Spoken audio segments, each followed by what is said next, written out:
और इसी बीच बड़ी खबर आ रही है, अमेरिका का रूस पर बड़ा आरोप है, ईरान की मदद कर रहा है रूस। अमेरिका ने कहा ईरान को खुफिया जानकारी दे रहा है रूस, अमेरिकी जहाजों के लोकेशन की जानकारी दे रहा है। तो 10 दिन से ये जंग लगातार जारी है, ईरान अमेरिका और इजराइल पर लगातार हमले कर रहा है और ईरान बिल्कुल भी पीछे हटने को तैयार नहीं है। अमेरिका बार बार सरेंडर करने की धमकी दे रहा है, लेकिन खमेनाई की मौत के बाद उनके बेटे को नया कमांडर बना दिया गया है। मुश्तबा भी इजराइल के तेल अवीव और अमेरिकी सैन्य अड्डों पर भीषण हमले कर रहा है। तो वही IRGC ने कल ही IRGC ने अमेरिका को 6 महीने तक जंग लड़ने की चेतावनी दी थी। बीती रात भी ईरान ने बहरीन, बगदाद और इजराइल के कई ठिकानों पर भारी मिसाइलें दागी है। अमेरिका का बड़ा आरोप है कि ईरान की मदद कर रहा है रूस, खुफिया जानकारी दे रहा है, अमेरिका के जो जहाज है उनकी लोकेशन के बारे में जानकारी दे रहा है। तो ईरान इजराइल के बीच जो जंग जारी है उसमें एक और नया टर्निंग पॉइंट यहां पर आ रहा है, एक और नई बात यहां पर निकल कर आई है। अमेरिका ने बड़ा बयान दिया है, अमेरिकी जहाजों की लोकेशन रूस के द्वारा दी जा रही है।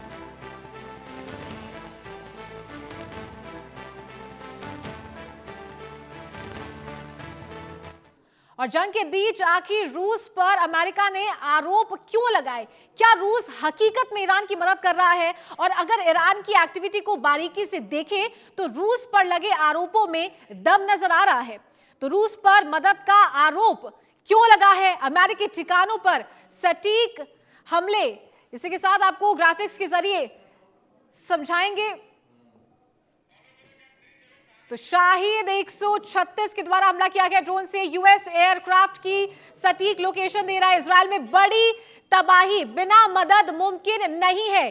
तो बिना समर्थन अरब देशों पर हमला यहां पर हो रहा है। तो ये पूरा आरोप अमेरिका के द्वारा लगाया जा रहा है कि बिना समर्थन, यानी कि किसी ना किसी तरीके से जो ईरान है उसको समर्थन दिया जा रहा है।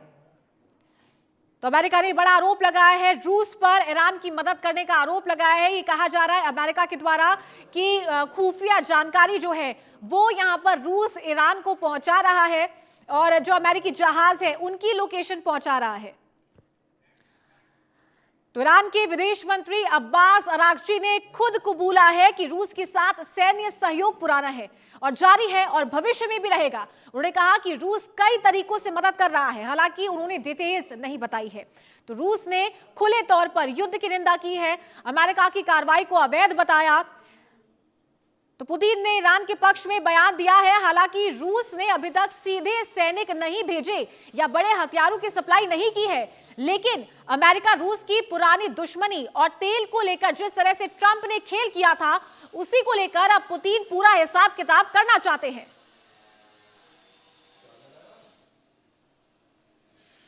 तो अमेरिका के द्वारा रूस पर मदद का आरोप लग रहा है। अमेरिकी ठिकानों पर जिस तरीके से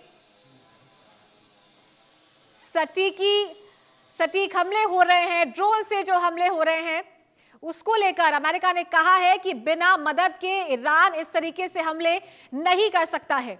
एयरबेस पर जिस तरीके से सुबह हमला हुआ, तो इसी को, ये पूरी जो सिनेरियो जो बन रहा है, जो पूरी सिचुएशन बन रही है उसको देखते हुए अमेरिका ने कहा है कि जो जहाज है उसकी जो लोकेशन है, उसकी खुफिया जानकारी है वो रूस के द्वारा ईरान को दी जा रही है। तो शाहिद 136 ड्रोन का ज्यादा इस्तेमाल यहां पर हो रहा है। और क्यों रूस पर मदद का आरोप लग रहा है? क्योंकि यूएस एयरक्राफ्ट की सटीक लोकेशन पता चली। इजराइल में बड़ी तबाही, बिना मदद मुमकिन नहीं है।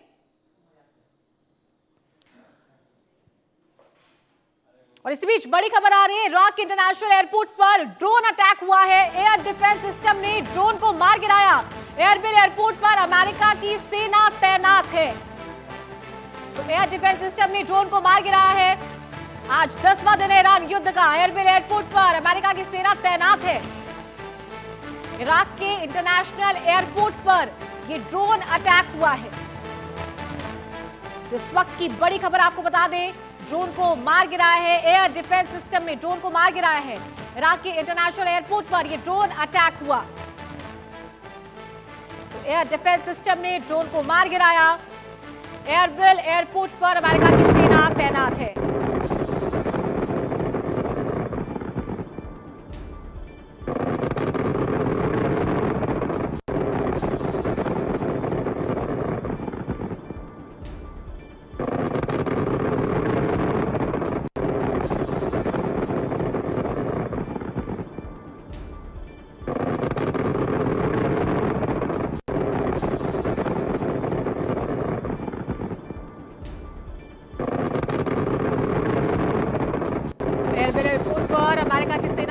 है।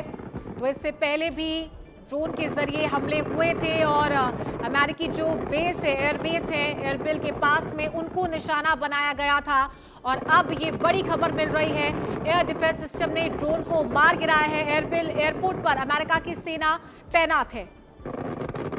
महायुद्ध की बड़ी बातें आपको बता दें, अलग अलग तस्वीरें आपको दिखा रहे हैं। युद्ध का आज 10वां दिन है, जंग लगातार जारी है। तो वही मुज्तबा खामेनाई को आज कमान सौंप दी गई है। उत्तराधिकारी इन्हें, सुप्रीम लीडर इन्हें ईरान का घोषित कर दिया है। ईरान में जश्न का माहौल है। जब से इन्हें सुप्रीम लीडर घोषित किया है उसके बाद में ईरान में जश्न का माहौल देखा जा रहा है। तो वही नए कमांडर पर ट्रंप की धमकी सामने आई है कि उनसे बिना पूछे, बिना उनके ओपिनियन के ये जो नया कमांडर चुना गया है इसको भी मार गिराया जाएगा। तो वही ईरान के जो हमले हैं वो लगातार जारी है। तो वही इजराइल के द्वारा भी बम बरसाए जा रहे हैं। ये 10वें दिन की अलग अलग तस्वीरें। आज 10वां दिन है ईरान युद्ध का और जंग लगातार जारी है। दोनों ही तरफ से ताबड़तोड़ हमले किए जा रहे हैं।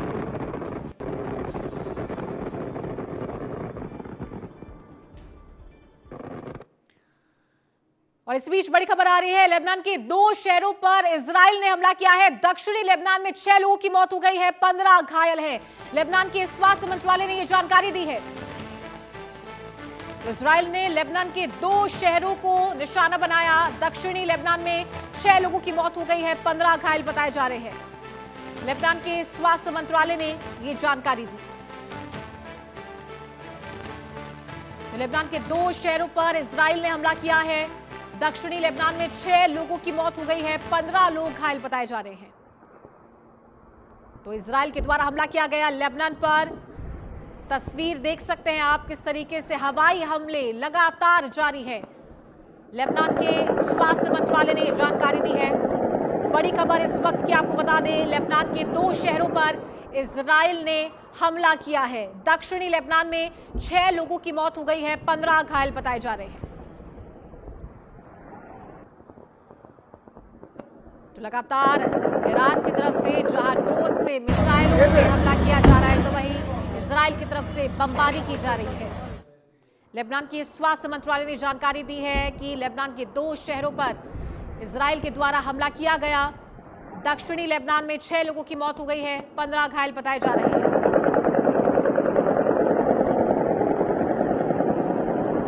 लेबनान के 2 शहरों पर इजराइल के द्वारा हमला किया गया है।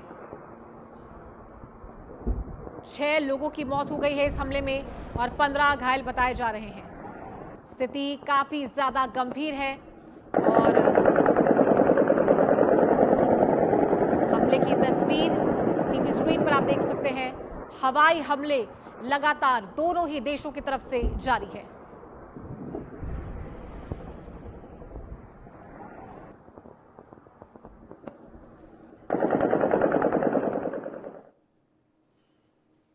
आज 12,000 मिसाइलें, 5 अरब जिंदगियां और पूरी दुनिया का भविष्य दांव पर लगा हुआ है।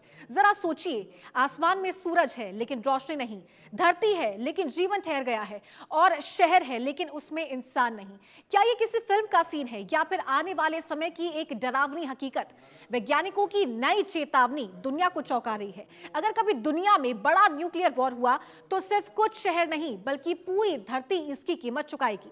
दावा है कि अगर हजारों परमाणु हथियार इस्तेमाल हुए तो अरबों लोगों की जान जा सकती है। पहले आसमान में उठेगा आग का तूफान और फिर धरती को ढक लेगा धुएं और कालीक का काला पर्दा, और उसके बाद शुरू होगा वो दौर जिसे वैज्ञानिक न्यूक्लियर विंटर कहते हैं।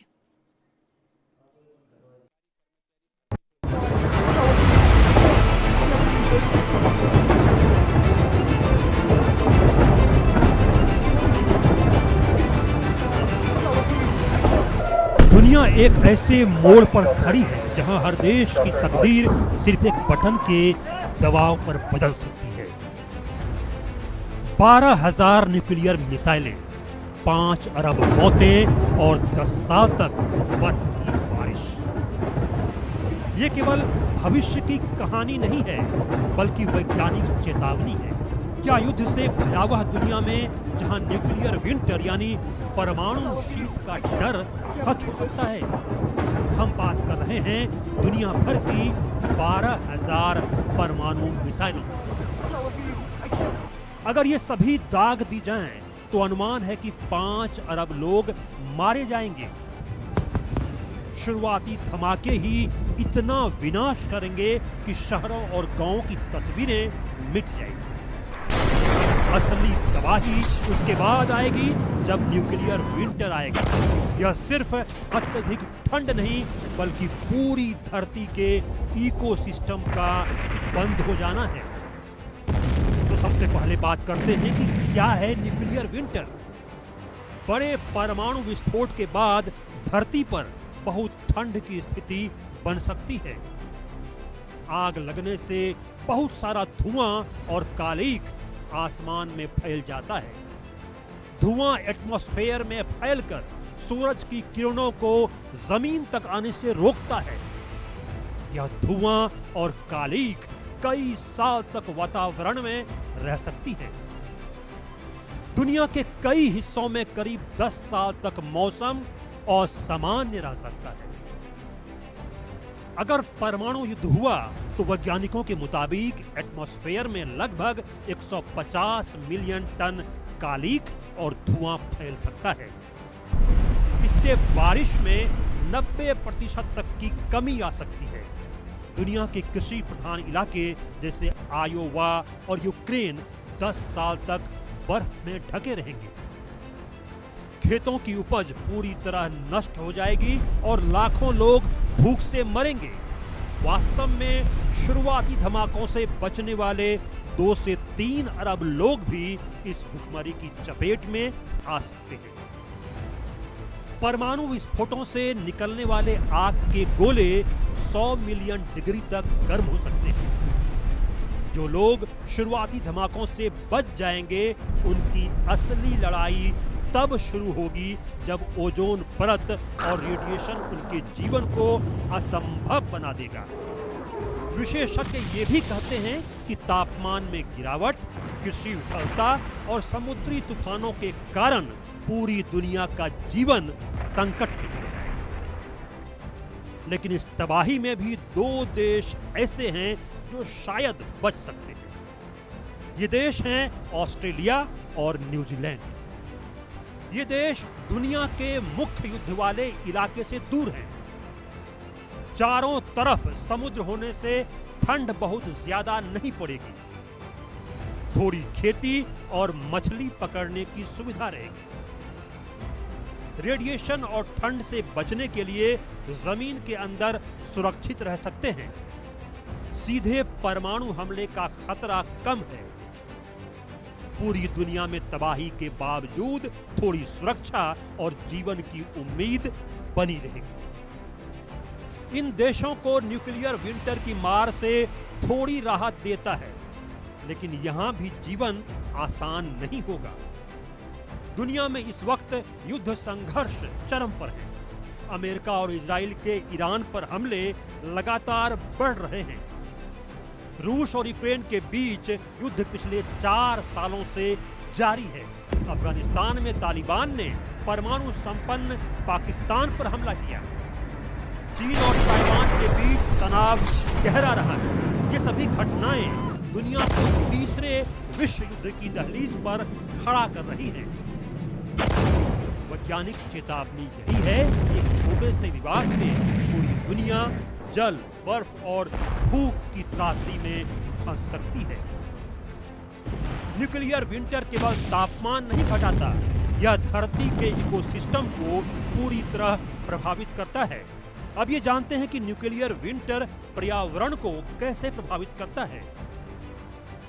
सूर्य की रोशनी का रुक जाना, तापमान में भारी गिरावट, ओजोन लेयर का विनाश, कृषि और फूड सीरीज का अंत।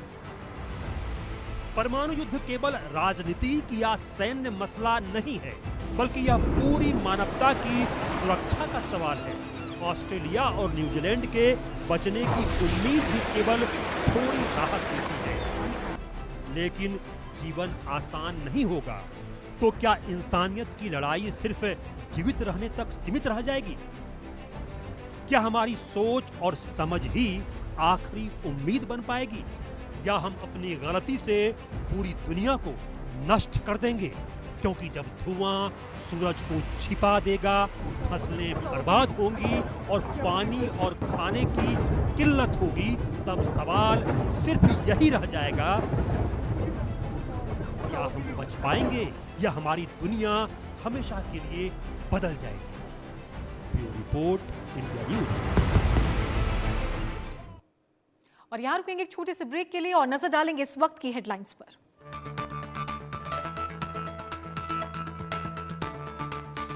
इजरायल ईरान के बीच 10वें दिन भी भीषण जंग जारी। यरूशलेम तेल अवीव में ईरान का ताबड़तोड़ हमला। तेहरान में तेल डिपो पर इजरायल ने की बमबारी। अब तक 1700 से ज्यादा लोगों की मौत।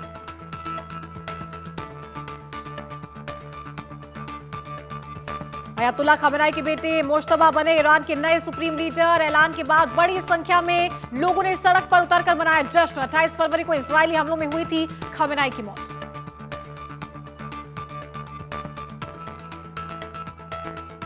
मुश्तबा को सुप्रीम लीडर बनाने पर ट्रंप ने दी धमकी। कहा, मेरी मंजूरी के बिना सुप्रीम लीडर नहीं टिकेगा। इजरायल ने कहा, खमेनाई के उत्तराधिकारी को नहीं छोड़ेंगे।